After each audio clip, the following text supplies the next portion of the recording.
E. coli outbreak linked to romaine lettuce, again.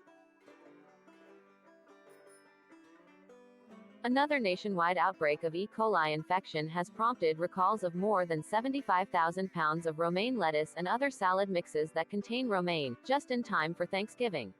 The U.S. Department of Agriculture announced the first recall on November 21, 2019 and issued a second recall the following day, warning that romaine lettuce grown in the Salinas, California, growing region is the likely source of the outbreak and should be discarded and not eaten.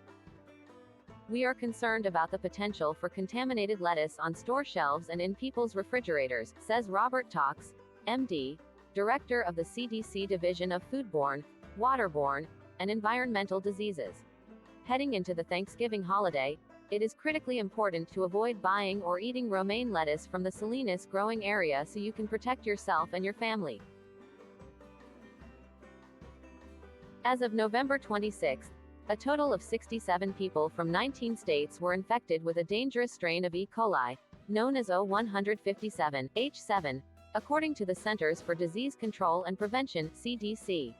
This is the same strain of the bacteria linked to tainted leafy greens in 2017 and to romaine lettuce in 2018. The CDC also reports that 39 people have been hospitalized and 6 developed a serious complication stemming from E. coli infection called hemolytic uremic syndrome, HUS, a type of kidney failure associated with the infection. No deaths have been reported. How to prevent infection. Federal health officials have advised consumers not to eat any form of romaine lettuce, including whole heads, hearts, bags and boxes of pre-cut lettuce and salad mixes that contain romaine or baby romaine, with a label indicating that it's from Salinas, California.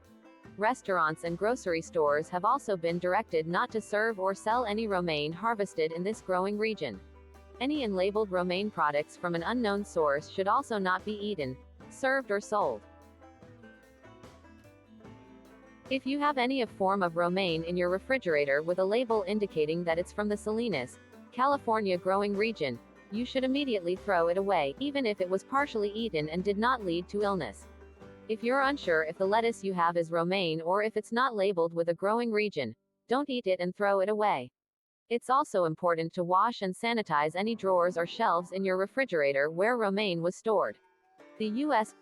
Food and Drug Administration points out, however, that romaine lettuce harvested outside of the Salinas growing region or labeled as indoor grown has not been tied to the current outbreak investigation. There is no warning against using romaine from these sources.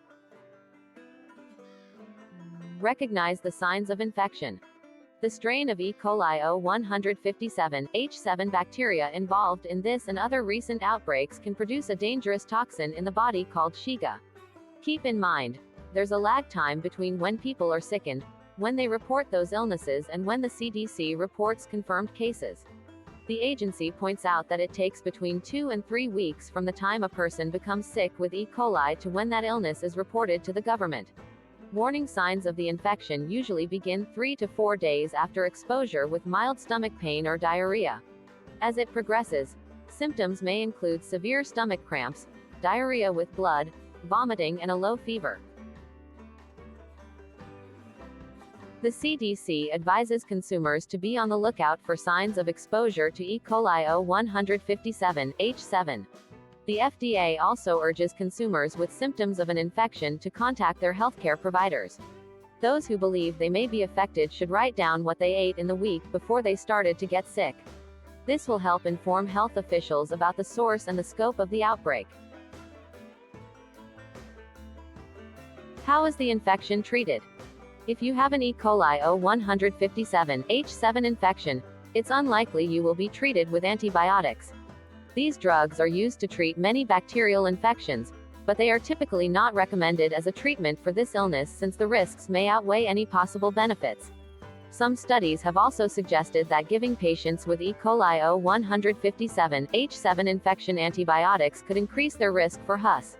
Most people get better on their own within 5 to 7 days, but the following red flags require immediate medical attention. Diarrhea that lasts for more than 3 days or comes with a high fever. Bloody stool. Excessive vomiting that leads to dehydration. 5 to 10% of people with Shiga toxin-producing E. coli develop HUS. People younger than 5 and older than 65 as well as those with compromised immune systems are most susceptible. If you experience signs of this complication, decreased frequency of urination, extreme tiredness or loss of color in the cheeks or inner eyelids, seek medical help right away. If you love this video, please like and subscribe to my channel and click the bell icon to get new video updates.